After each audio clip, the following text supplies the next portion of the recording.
Ya, assalamualaikum warahmatullahi wabarakatuh. Waalaikumsalam warahmatullahi wabarakatuh. Ya, gimana kabarnya hari ini? Alhamdulillah luar biasa. Allahu Wah, Akbar. semangat banget ya hari ini, tapi kayaknya masih ada yang lemes-lemes gitu. Hari ini udah sarapan apa belum?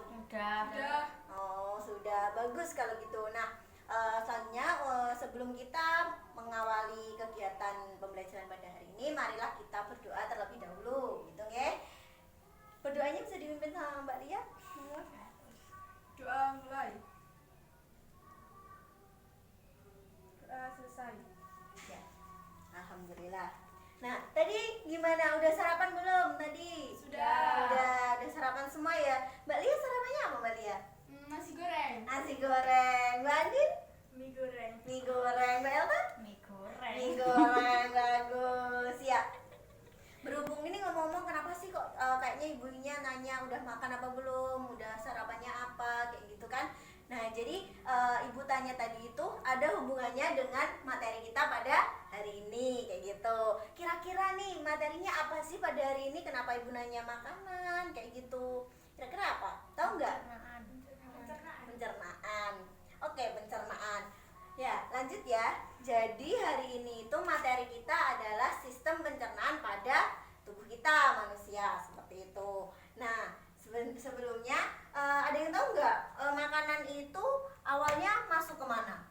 Mulut, terus habis ke mulut ke Lambung. Esophagus.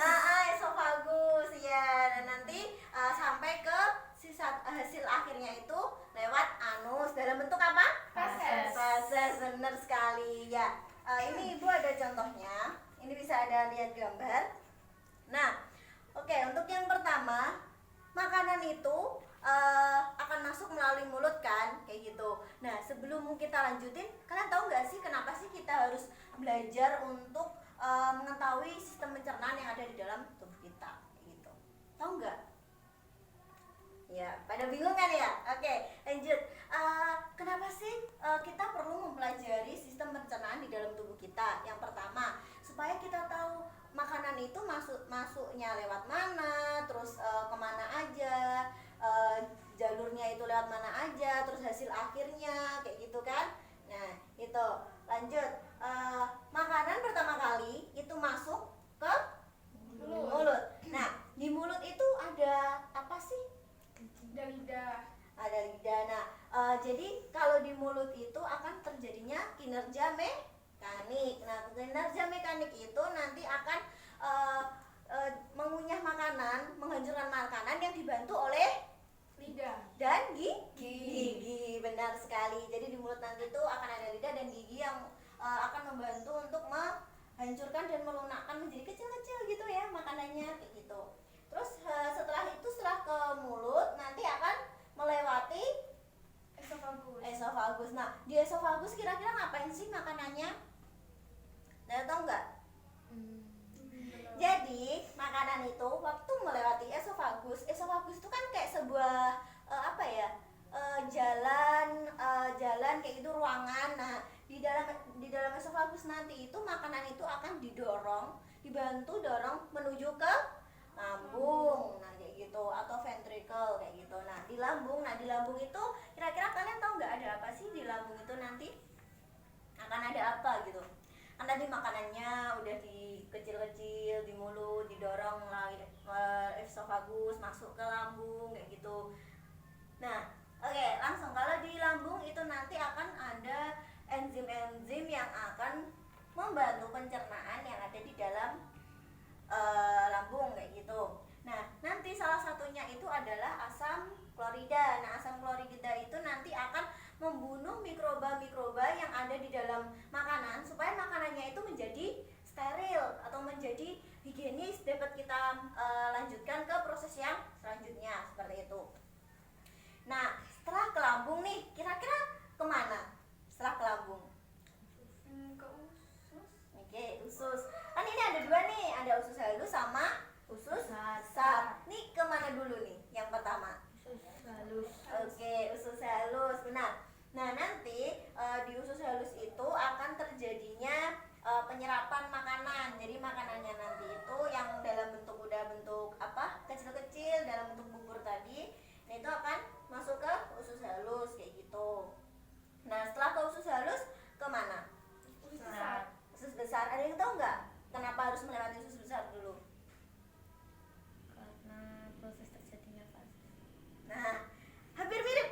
jawabannya Mbak Elta hampir mirip.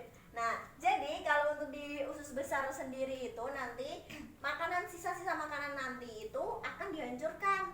Nah, siapa sih yang menghancurkan? Nanti akan dibantu oleh bakteri E. coli. Tahu bakteri E. coli? Nah, bakteri E. coli nanti akan menghancurkan atau membusukkan makanan, sisa makanan. Nah, nanti akan berubah menjadi feses kayak gitu. Nah, setelah ke usus besar nanti akan masuk ke anus, akan keluar melewati anus dalam bentuk feses kayak gitu. Ya. Oke, ini materinya udah paham semuanya? Paham. Nah, ya kira-kira udah paham ya. Ini Ibu ada sedikit kuis. Nah, jadi kuisnya itu hari ini tuh namanya siapa cepat dia dapat, ya gitu kan ya. Jadi nanti masing-masing dari kalian itu akan menjawab pertanyaan yang Ibu ajukan. Nanti kalian cepet-cepetan kayak gitu. Jadi nanti poinnya setiap orang itu masing-masing atau individu kayak gitu. Paham? Paham. Paham. Ini yang Ibu bagikan untuk soalnya. Nanti bisa kalian kerjakan terlebih dahulu ya.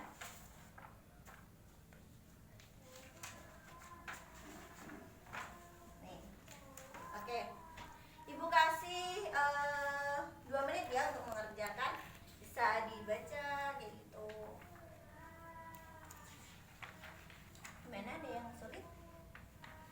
Atau mungkin ada yang masih bingung sama pertanyaannya? Bisa ditanyakan sama Ibu, tak apa-apa.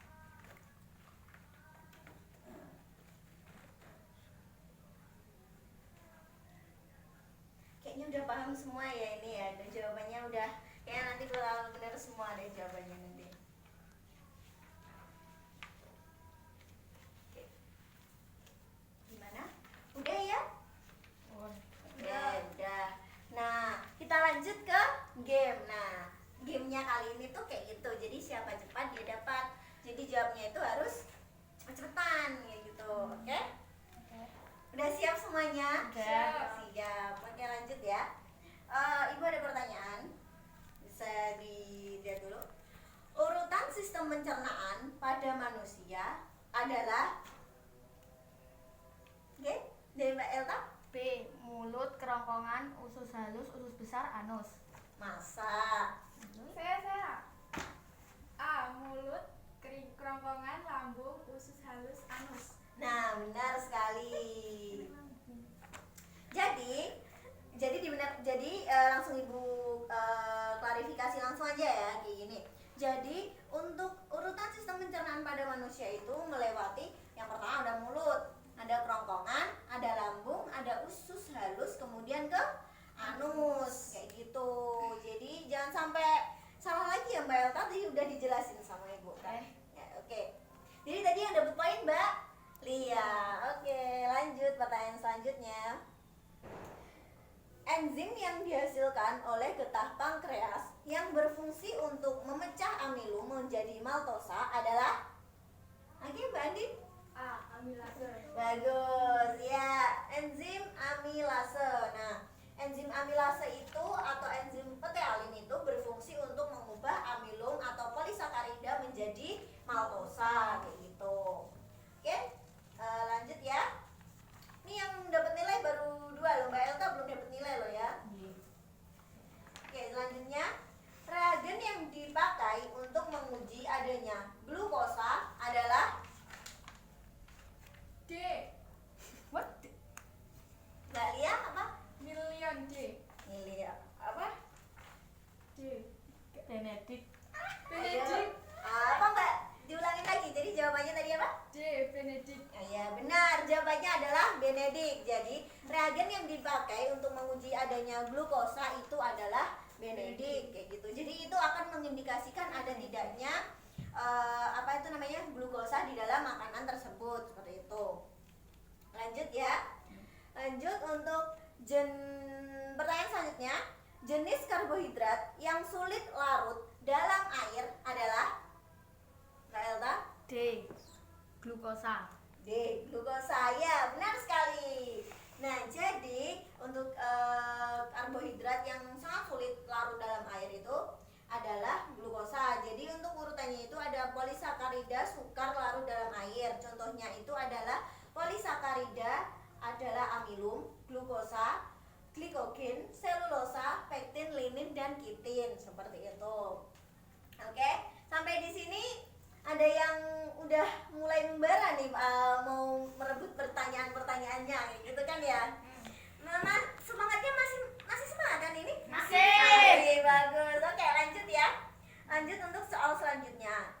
Vitamin-vitamin di bawah ini yang larut dalam lemak kecuali Mbak Andin? B. Vitamin C. Vitamin C. Vitamin C, benar. Nah, jadi vitamin-vitamin yang larut dalam lemak itu ada A, B, D, E, dan K.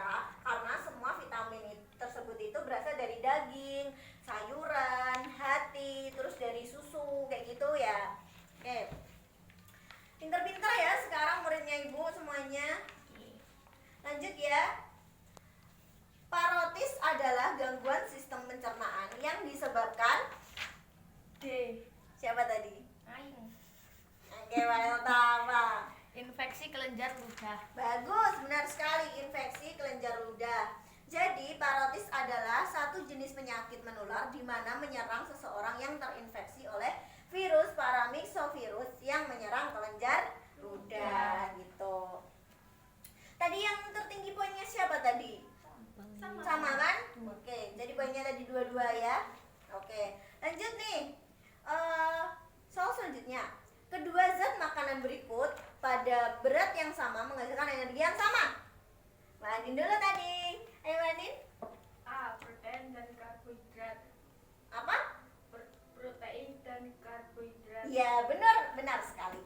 Jadi untuk kedua zat makanan itu yang berat menghasilkan energi yang sama itu adalah protein dan karbohidrat. Jadi zat makanan yang dibutuhkan dalam jumlah yang banyak dan ada pula yang dibutuhkan dalam jumlah yang sedikit. Nah, makanan yang dibutuhkan dalam jumlah yang banyak itu misalnya ada karbohidrat, ada lemak, ada protein. Namun dalam berat yang sama zat makanan tersebut itu menghasilkan energi yang sama, yaitu karbohidrat dan protein, karena lemak itu disimpan apabila tubuh mulai kekurangan bahkan kehabisan karbohidrat. Jadi untuk yang pertama yang diserap tubuh itu adalah karbohidrat kayak gitu.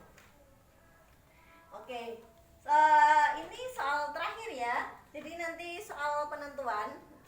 Tadi kan poinnya 3, 2 kan? Ini poin ini yang terakhir. Dalam proses penyerapan makanan, lemak akan dipecah menjadi siapa tadi? Mbak Lia. Dan tadi Mbak Lia jawabannya? C. Asam lemak dan gliserol. Oke, benar sekali, asam lemak dan gliserol. Jadi, dalam proses pencernaan atau penyerapan lemak itu akan dipecah menjadi dua, yaitu asam lemak dan gliserol. Itu. Ya. Nah, jadi tadi poinnya yang Mbak Andin 3, Mbak Lia 3, Mbak Elta 2. Jadi yang paling terendah tadi Mbak Elta ya, poinnya cuma 2 ya. Oke. Lanjut ya. Ini Ibu mau dari salah satu kalian untuk menjelaskan kembali tadi atau mereview dari proses pencernaan yang telah Ibu jelaskan tadi, kayak gitu. Nanti akan ada poin tambahan untuk kalian, kayak gitu. Ayo, siapa yang mau maju untuk menjelaskan proses pencernaan mulai dari mulut sampai ke anus, kayak gitu. Siapa yang berani? Oke, Velta, sini maju ke depan. Nah, gimana? Tadi kan udah dijelasin. Nah, bisa dijelasin sekarang makanan itu masuknya lewat mana dulu? Oke, silakan Mbak Elta. Urutan sistem pencernaan pada manusia. Pertama mulut, kemudian kerongkongan, lambung, usus halus, anus. Ya. Ada yang bisa menjelaskan di dalam mulut itu kerjanya gimana, di esofagus itu gimana gitu? Ada yang mau jelasin? Saya. Oke, Mbak Lia. Makasih Mbak Elta, tepuk tangan dulu buat Mbak Elta. Ya, selanjutnya untuk Mbak Lia. Ya, bisa dijelaskan di mulut itu gimana, di esofagus gimana?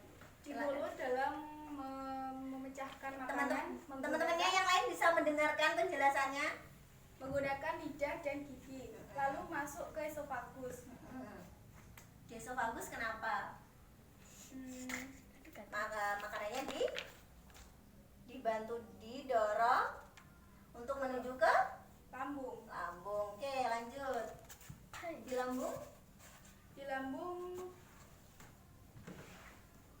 Di lambung ada Terdapat kerjanya enzim. enzim. Terdapat usus halus dan usus besar. Oke. Di usus besar tadi ada apa? Dia makanannya sisa makanannya tadi diapain? Dibusukkan oleh bakteri E. coli. Oke, lanjut. Lanjut yang terakhir itu berarti setelah dari sisa tadi kan, terus keluar melewati Anus. anus. Nah, dalam bentuknya apa? Feses. Feses, benar sekali. Tepuk tangan buat Mbak Lia, Mbak Lia bisa duduk. Oke, nah ini udah paham semua kan? Materinya pada hari ini. Oke, baik. Nah, berhubung ini udah ganti jam ya? Iya. Udah ganti jam ya, oke. Karena ini udah ganti jam, mungkin Ibu selesai untuk memberikan materi pada hari ini. Oh ya, jangan lupa nanti Ibu akan mengirimkan tugas melalui psikologi ataupun nanti melalui WA ya. Nanti salah satu dari kalian bisa mengingatkan Ibu ya. Ya. Nanti bisa WA Ibu kalau ada tugas yang belum di-share kayak gitu. Nah, nanti untuk materi selanjutnya itu adalah tentang penyakit-penyakit dalam sistem pencernaan kayak gitu. Nah, nanti kalian bisa baca buku-buku yang udah diambil dari perpus. Udah ambil semua kan bukunya dari perpus? Udah, oke. Nah, nanti bisa dibaca-baca, di situ udah lengkap, udah ada penyakit-penyakitnya apa kayak gitu. Terus buat tugas minggu depan jangan lupa untuk meresum. Bagus, pintar sekali, masih ingat ya. Jadi untuk meresum dari materi hari ini kayak gitu. Jadi nanti dikumpulin minggu depan. Oke? Udah paham semuanya? Sudah. Sudah, kayaknya udah lelah ya, ini udah capek. Oke, mungkin sekian dari pembelajaran hari ini. Apabila ada kesalahan dalam Ibu mengajar atau dalam pendampingan pada hari ini, Ibu minta maaf. Wassalamualaikum warahmatullahi wabarakatuh. Waalaikumsalam warahmatullahi wabarakatuh.